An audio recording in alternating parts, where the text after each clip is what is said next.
The room was silent. Every being in the galactic tribunal hall stared at the human sitting calmly on the metal chair. No chains, no guards. Just one man in a gray suit with old boots, sitting like he had nothing to fear. High Counselor Raxer of the Valari Dominion raised his voice. "Human, you are accused of biological terrorism. Do you understand the charges?"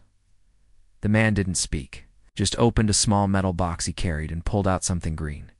The alien scientist gasped. Soldiers stepped forward. Even.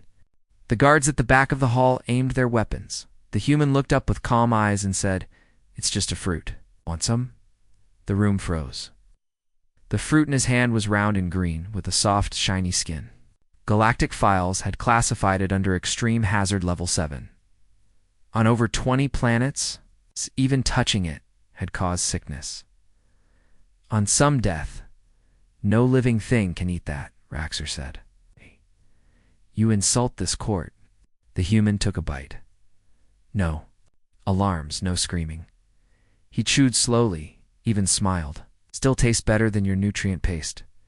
Chaos exploded. Scientists shouted. Medical drones flew into the room. An alien medic tried to scan the human, but the machine shorted out. Smoke came from its side. The human kept eating. The tribunal shut down the session and placed the room on full biological lockdown. He should have been dead. That fruit should have killed him. Instead, his heart rate increased just a little. His body temperature stayed normal, in fact. It rose just slightly as if getting stronger. That night, the footage of the human eating. The forbidden green spread across the galaxy. Billions watched in silence. A few laughed. Many didn't sleep. The humans had arrived in the galaxy only a few years ago. They were slow, curious, and often underprepared. No advanced weapons. No major colonies. Just small ships and wild eyes. But now they had done something no other species could. They had eaten poison and lived. The next day, a group of alien scientists requested direct study. The human was moved to a secure medical dome on the moon station of Graltech 4. The air was filtered. Every wall was lined with shields. Only sterilized drones were allowed to enter. "Give us your blood," a soft voice asked through a speaker. The human shrugged. "Sure," he rolled up his sleeve. The moment. The needle touched his skin. The drone sparked and fell to the ground. Its systems fried. "Do it yourself," the voice said. The human grinned and jabbed the needle into his arm. Without hesitation, alien eyes watched in horror as green energy flickered inside the vial. The blood was red, but carried something else, a shimmer, a movement. Like it was alive, the sample was rushed to analysis. Over 600 machines ran at once. Each system crashed within 30 seconds. The data they managed to recover said one thing. Unknown structures in the blood, possibly plant-based, were resisting scan attempts and adapting to tech contact. Back on Earth, humans had long eaten these fruits, vegetables, leaves, and roots. They never thought much of it. It was normal, natural. But now, the galaxy saw it as a weapon. One alien researcher whispered, "Maybe Earth itself changed them." Another said, or maybe, "They changed Earth." A week passed. The human remained locked inside the dome. He stayed calm, no stress. Every meal he ate came from a small bag of dried earth plants. He boiled them in hot water and drank the liquid. Once, a curious guard sniffed. A Tand fainted. Finally, the Union sent a representative of the Lauren species. Tall, six-eyed, and known for calm thought. He entered the dome with a translator device.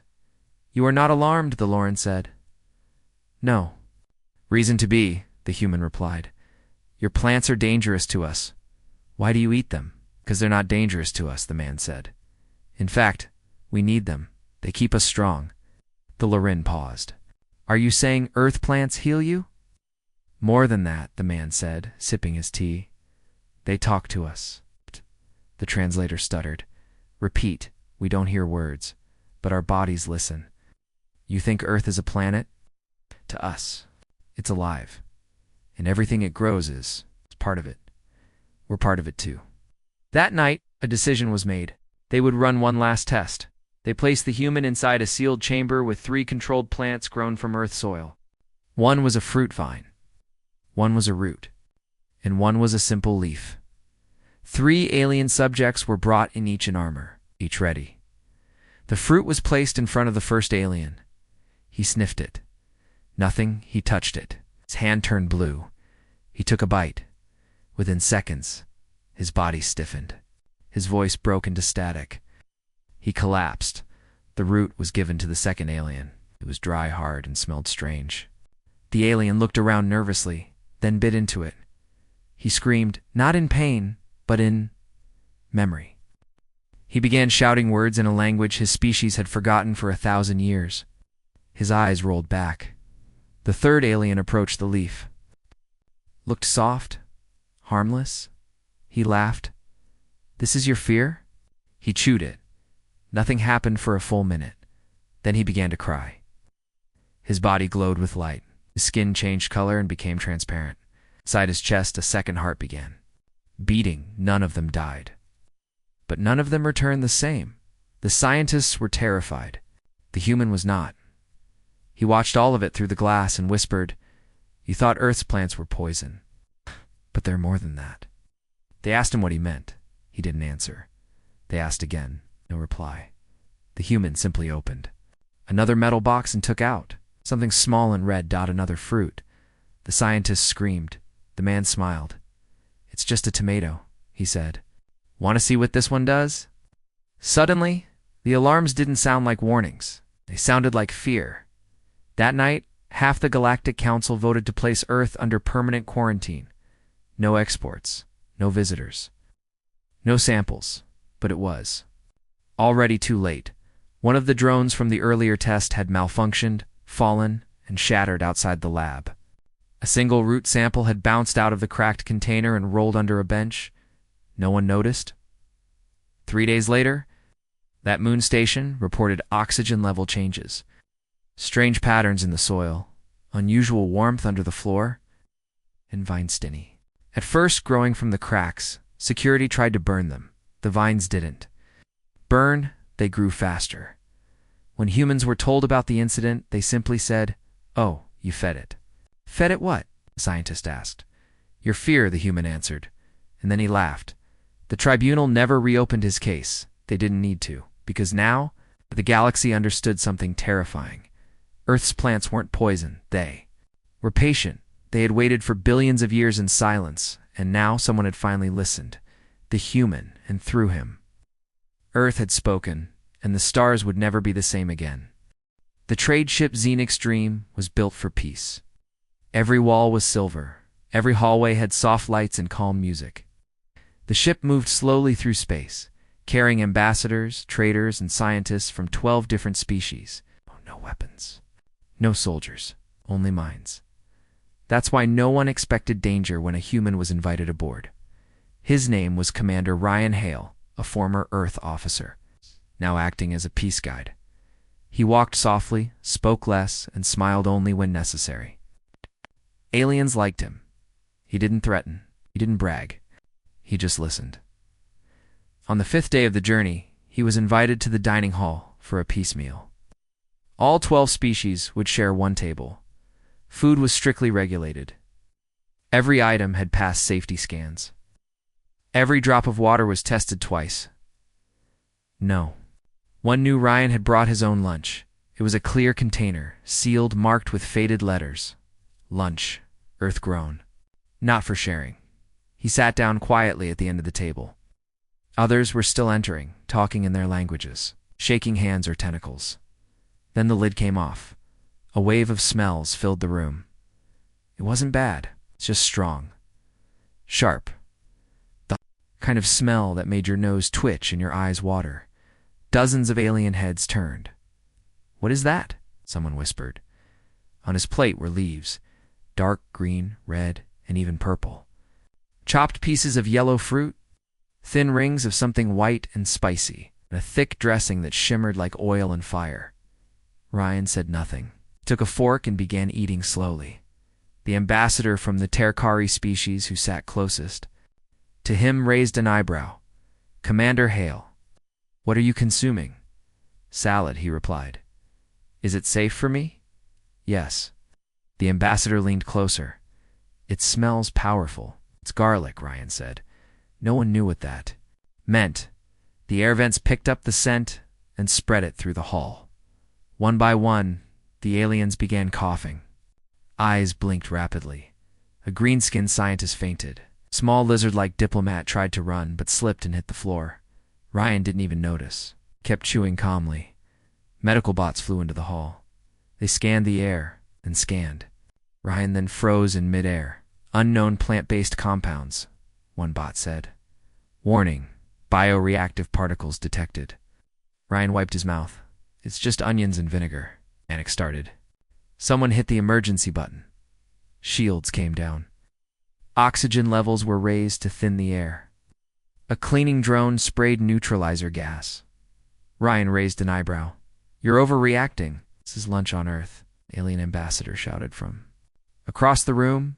Your food is a weapon. No, Ryan said, standing slowly, but it can be. That sentence was recorded. It was sent to over 100 systems by accident. It's part of the automatic emergency report. The phrase, your food, as a weapon became a viral quote across the galaxy, back on Earth. The Human Nutrition Council laughed. On the trade ship, no one was laughing. They found that one drop of Ryan's salad dressing had melted through a metal tray, not burned melted. Broken down at the molecular level, the acids had adapted to the metal's surface and started digesting it. The leaves had a strange structure. They were alive, even after being cut. They shifted slightly under microscopes, and the garlic, the real danger, was listed as a Class 5 chemical irritant. It didn't poison. It overpowered.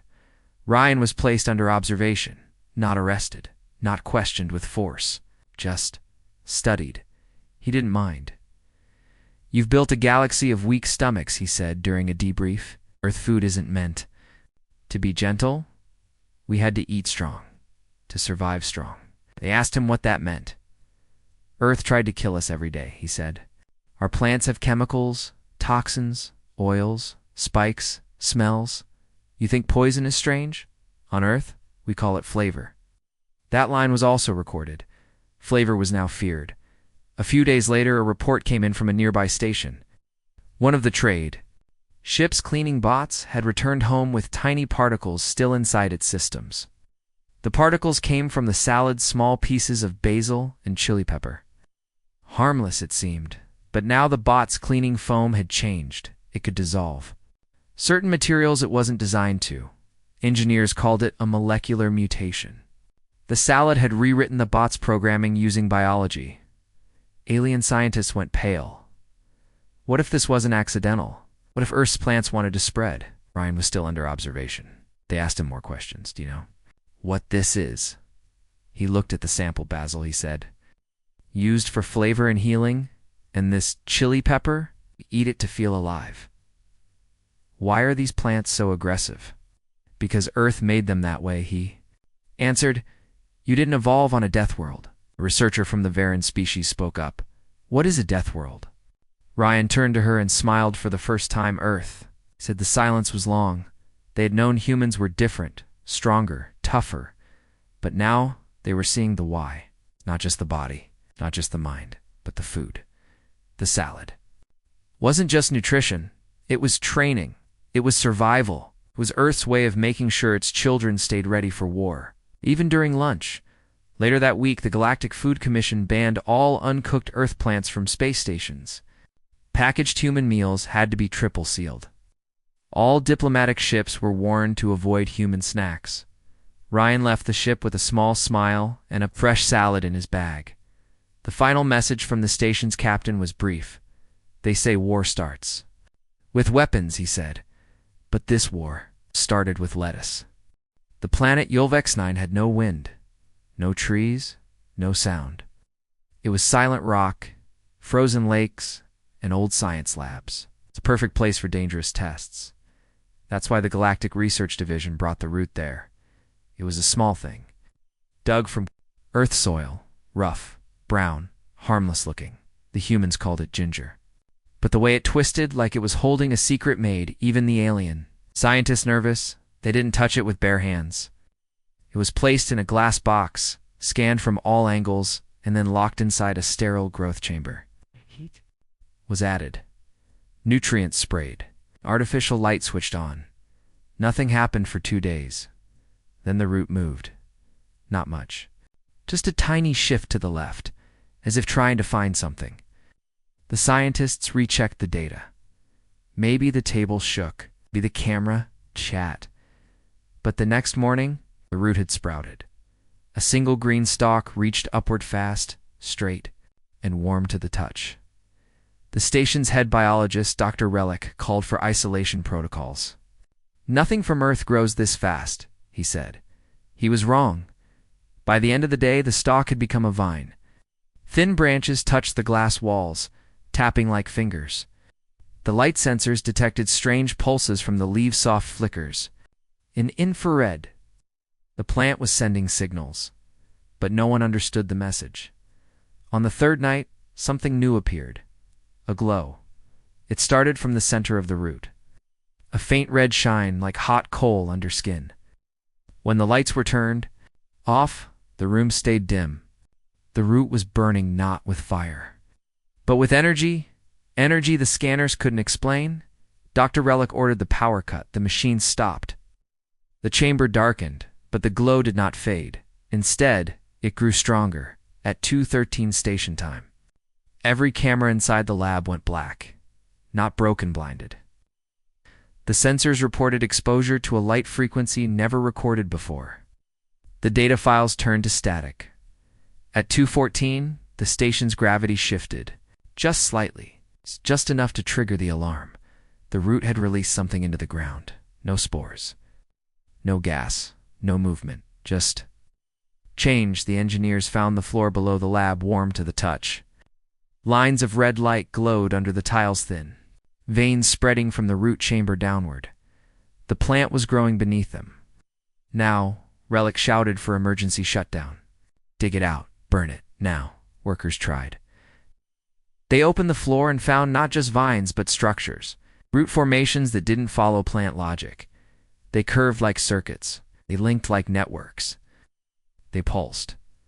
When they tried to cut a vine, the blade melted. Relic watched the screens and whispered, "It's not just growing, it's building." Called for help. Messages were sent to the nearest command ship, the Silver Thought. The humans on board responded first. "What kind of root?" the human commander asked. "Ginger," Relic said. "Earth ginger, your food." The human went silent. "Get out of there," he said. "Why?" "What is it?" The human's voice dropped to a whisper. "Remembers." The message ended. That night, the root bloomed. One of the vines opened like a flower. Inside was a red crystal knot, natural, not grown, manufactured and glowing. Scans showed the crystal held data, encrypted in a way no alien system could read. But when a human technician was sent in, something happened. The crystal responded. It unlocked and began to speak, not in words, but in sound. Deep hums, earth-like wind, the sound of waves hitting shore. Birds, fire, and then dash thunder. The thunder shook the station. Systems shut down. Lights failed. Even backup generators blinked. The root wasn't just alive, it was awake. Relic stood in the emergency bunker, shaking. "What is it trying to do?" The human technician didn't answer. He stood in front of the root, breathing slowly, his eyes fixed. Finally, he spoke. "It's looking for home."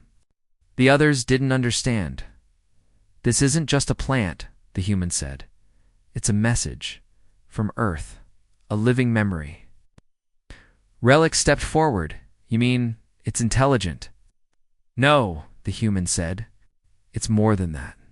It's ancient. It's Earth's way of leaving pieces of itself in the stars." The ground shook again. The crystal began to break. A beam of red light shot upward through the ceiling, burning a perfect hole through the lab, through the stations, surface, and into space. It didn't stop. Satellites picked up the signal. It stretched for light years. A straight red line pointed toward an old star system, one long dead. One where machines still slept under ash and rock. The beam reached them, and they woke. 3. Deep space artificial minds opened their eyes for the first time in a million years. Their last memory, Earth. Not the Earth they had known, but the one that created them. Long ago, when humans were only whispers, the signal told them, it still lives. They responded. The research station's sensors screamed. Something was coming, fast. Unknown tech. Unknown speed, the humans on the Silver Thought warned. That route wasn't just food, it was a key. The door had been opened. The aliens didn't. Understand? Until the sky above Yolvex 9 turned red. The machines arrived. They didn't attack, didn't speak. They circled the planet once, then hovered over the lab.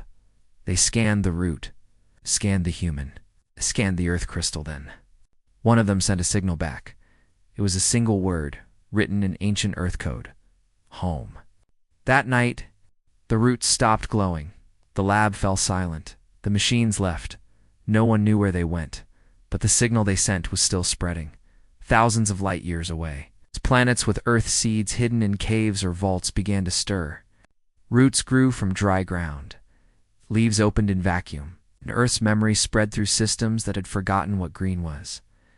Back on Yolvex 9, Dr. Relic filed the final report. The root was not food. It was not weapon. It was Earth itself. And Earth remembers who listens. The warship Sarvax Blade drifted through Sector 19, ready for combat. It had never lost a battle. Its crew was made of trained killers. Sensors were active. Shields up. No mistakes. But inside, something smelled. Strange. The commander of the ship, General Curlis of the Crivery Empire, sniffed the air. Find the leak, he ordered. This stench is distracting. His second-in-command checked systems. No fuel leaks, no rot, no chemicals. Yet the smell remained sharp, spicy, almost sweet. They didn't know a human was in the cargo bay. Her name was Captain Iris Lane. She was a prisoner. Her ship had been captured 3 days ago, her weapons destroyed. She was taken alive, kept for questioning. She had asked for one thing. Let me cook, she had said. The Crivery soldiers laughed. What do you eat, rocks and poison? Worse. She smiled. They let her keep her small cooking pack. It seemed harmless. A few sealed pouches of earth plants, and now the entire warship was filled with the scent of her food. The guards tried to enter the bay. The moment the doors opened, they fell back, coughing. Their eyes watered. Their skin turned red. Gas attack. One shouted. No, said the science officer. It's organic. Eris stirred her pot calmly. Inside was soup, just broth, spices, and something green. The Crivery called a med unit. The bots arrived, scanned the air, and crashed. Unknown compound. Heat activated. Highly volatile. Origin, Earth flora. The commander marched down himself, forced the doors open, and stepped inside. He nearly choked. Stop this madness, he roared. Iris looked up. Dinner's almost ready. You're poisoning my ship. No, she said. I'm seasoning it. His eyes burned. What's in that pot? She stirred again. Cilantro, chili, onion, cumin, garlic, earths. Favorites. The commander raised his weapon. Shut it off. Iris gently turned off the flame. The room stayed hot. The scent still burned the air. The walls were steaming. It wasn't just smell anymore. It was energy. Sensors on the bridge began to glitch. The ship's internal heat rose. Metallic surfaces. Near the pot began to change color. The science officer gasped. The compounds. They're binding with the ship. The Crivery had never encountered chemical warfare like this. No gas. No poison. Just cooking. But this was not just food. This was Earth's harvest. The commander ordered her sealed. Inside the cargo bay, let her drown in her own madness, he hissed. But it was already too late. Vines began growing from one of her spice pouches. No water, no soil, just heat and air. The vine touched the walls and merged. The ship's systems flickered, somewhere deep in engineering. The coolant lines changed direction, rewired by growing roots. Hey, the humans. Food had turned into tools. The ship's temperature began to fluctuate fast. Unpredictable. The walls began to breathe. The warship was alive. Iris sat quietly in the middle of it all. Her pot empty now, her hands on her knees. She whispered, "You tried to starve Earth, but Earth grows everywhere." The Crivery tried to eject the cargo bay. It didn't work. The clamps had fused with the vines. They sent drones to cut through. The drones shorted. Finally, the commander gave the order, "Abandon ship. We're losing control." Escape pods fired. Soldiers fled. Lights turned red across every level. Only one being remained inside, the human and the ship. One day later, the Sarvax blade re-entered orbit around a Crivery. Colony, but it didn't answer hails. The colony scanners saw movement green on. Metal roots over steel, smoke from the engines that smelled like spice. In one word carved into the hull: harvested. When the ship landed, no weapons fired. Instead, its bay opened. Earth seeds spilled onto the ground. Cilantro, basil, thyme, lavender, mint each. One already sprouting, each one glowing. The Crivery Empire shut down every port that it received. Earth supplies, food, medicine, trade. Too late, they had already eaten the seeds. Already breathed the spices. They had thought food was food. But Earth's plants were different. They were designed through struggle. Fire, flood, war. Every spice a shield. Every leaf a blade. Earth didn't grow food for peace. It grew food for fighters. Back on a human station orbiting Jupiter, Commander Iris Lane was rescued by drone 3 days after the escape. She brought back her cooking pot. Inside was one last root, wrapped in cloth. She said nothing, just handed it to her superior. "What is it?" he asked. "Earth's reminder," she said. "They taste it once, and they never forget." He unwrapped the cloth. It was garlic, and it pulsed with heat. The moon was dead. No air, no water. No reason for life. But something green was growing there. A patrol ship from the Zarnari Empire landed on the cracked surface of Moon Etaphor after picking up strange heat signals. The scans didn't make sense. Soft temperatures, patterns like roots underground, and small clouds forming over the craters. Lieutenant Salvik stepped onto the surface in a full suit. "No life here," he said. "Just stone." Then he saw the vines. They were crawling along the edges of a collapsed crater, soft and slow. Green, glowing slightly. The type of green that didn't belong in space. He aimed his scanner. Organic, the machine beeped. Origin, unknown. Possible Earth signature. He stepped closer. Then he heard it. A sound, not loud, not harsh. It was soft, almost like a whisper. Then it rose, slowly, into a rhythm. Music. No, not music. Something older. Something simpler. A hum, the vines were. Humming, he took a step back. "There's something alive here," he said into his cums. "Something planted." The rest of the team followed. They moved carefully through the broken rocks until they reached a doorway metal, round, half buried. Under dust. Not alien. Not Zarnar. It was human. They forced it open. Warm air rushed out. Humid, wet, smelling like earth. Inside was a dome, hidden underground. Its walls were glass. And inside the glass, there was a garden. Not just plants, but trees, bushes, flowers, leaves in colors no alien had names for. Some moved, some glowed. One even opened like an eye, then closed again slowly. "How is this possible?" Salvik whispered. There was no sunlight. No fresh soil. No rain. And yet the garden was alive. More than alive. It was watching. One soldier stepped too close to a long purple vine. It reached toward his boots low, not attacking, just brushing against the surface. The soldier backed away. "Did it move?" Another asked. "No plant moves like that," the officer replied. They scanned the dome. Human tech, long abandoned. A water recycler still ran, solar batteries underground, automated nutrient systems. It looked like someone had built it, then left. They found a journal in the control room, pages made of old earth paper.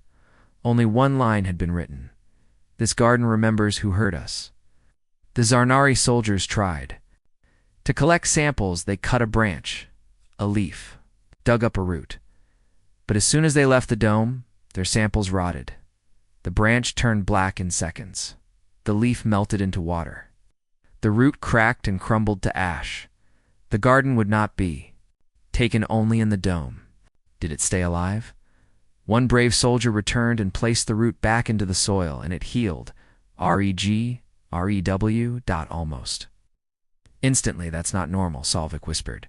Back on their ship. The samples were useless, but something else had changed. One of the scanners started picking up movement underground. Under the moon's surface, the vines were spreading. Not far, not fast, but they were moving. On their own, no plants should survive here, science officer said. These aren't just plants, Salvik replied. They're survivors. They sent the report to Zarnari High Command. The reply came fast. Destroy it. Flamethrower drones were sent. The dome was set on fire, but the flames only lit the glass. The heat swirled. The plants turned red, then gold, then pale white, and then something unexpected happened. The fire stopped. Not because the fuel ran out, because the plants took it in, they drank the flame, turned it into energy, and grew taller. When the drones tried to retreat, vines pulled one of them down and cracked it open like a shell. Zarnari soldiers ran. They backed to the ship. They sealed the doors. The garden never followed. It stayed inside its dome, still quiet but from orbit. The patrol ship watched something terrifying. The dome glowed and the word "Member" bloomed in glowing vines on the roof, not written by hand, written by growth. They hadn't found a garden. They had found a warning, or a message planted and living. Form a memory that grew, and Earth had placed it far from home, a dead moon just to remind the stars. We don't forget. The patrol ship left in silence. Back in the Empire, the report was classified, but the whispers spread. Some said the garden was a weapon. Some said it was a grave, but the humans, when asked, said only this: it was never meant to be found. Still, far away on that dead rock, the garden kept humming, waiting for the next footstep. For 2 hours, the room had echoed with angry voices. But now, after one small video clip from Earth, no one said a word. The clip showed a human child sitting in a forest, calmly eating a bright green leaf. She smiled, waved at the camera, and said, "It tastes like mint." The silence was not because of fear. It was confusion. It was doubt. High Scientist Drovel, of the Varnak race, broke the silence. "We were wrong," he said in a low voice. "The toxins were not from the plants." "No," whispered Commander Kell of the Blurn. "The toxins came from the soil." But even that wasn't the full truth. The truth was much darker, much older, far more dangerous. 3 weeks earlier, on the research station orbiting Earth, Biodirector Rochelle and her team had finished scanning over 500 species of Earth's plants.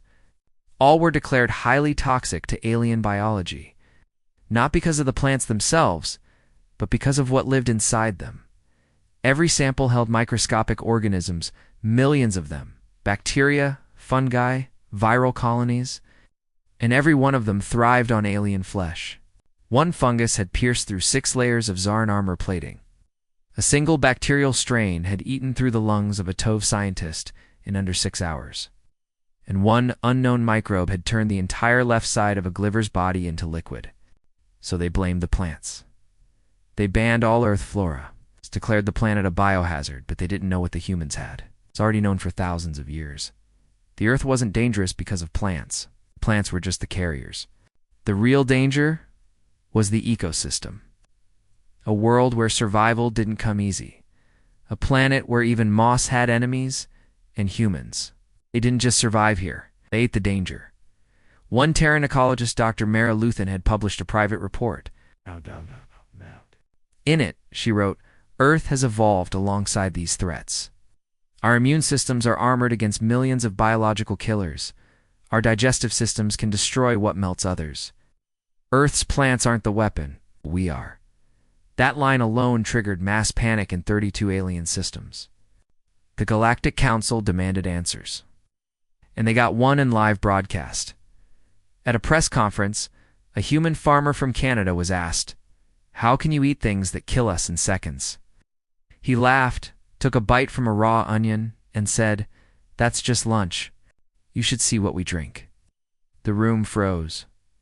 That clip went viral. Suddenly, dozens of alien races wanted out of Earth. Embassies shut down, trade routes closed. Scientists evacuated, but one race didn't leave.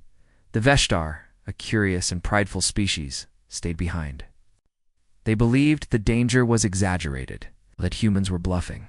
The real secret wasn't biology but illusion. So they broke the embargo. They sent a small team into the Amazon rainforest to retrieve a live plant, one they would study directly without human filters. They never came back. The transmission logs showed only two things before the feed died: screaming, the sound of chewing. A week later, a Veshtar diplomat accused the humans of biological warfare. The humans had engineered their world as a trap. But humans had a simple answer. "We didn't create Earth," said the Earth Council's spokesperson. "We just survived it." The Galactic Court didn't know how to respond, because for the first time, they weren't judging a war, they were judging a planet. And the one truth no one wanted to say out loud was now crawling into their minds. It wasn't the plants that were toxic, it was Earth itself. And the humans were the only creatures who belonged there. In the dark cargo bay of a trade ship orbiting Juno 9, a crate sat quietly. The crate had no markings, no warnings, just a smooth sealed surface and a digital tag that read, "Human goods, dried herbs." The ship's crew 3 Zarn and a translator drone thought. Nothing of it. They didn't know the crate came from Earth. They didn't know it had passed through too. Its inspections unnoticed. They didn't know one crack had formed in the corner. ... And that a single invisible spore had slipped out. By the time the ship reached the Rylaxan trade hub, it was too late. The spore had found moisture. It had found warmth. And it had found something even better than soil and alien digestive canal. Crewman. Vex started coughing on day 2. By day 4, his eyes turned green. By day 5, he wasn't Vex anymore. He was. Growing by day 6, the medbay was sealed, and the ship was under quarantine.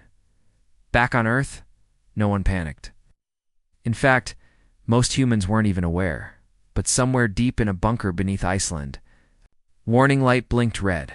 The Department of Interplanetary Containment had seen this before.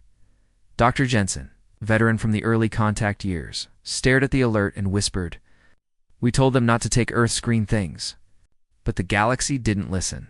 They called it spice, herb, tea, aromatherapy to humans. These things were food and comfort. To other species, they were invasive, mutating, and in some cases, awakening by the time the Relaxin Hub issued emergency orders. The herb crate had already passed to 2 more systems. The spore, barely larger than a molecule, wasn't just a microbe. It was a carrier of Earth's will, built by evolution over millions of years to defend, spread and survive. No, vaccine worked.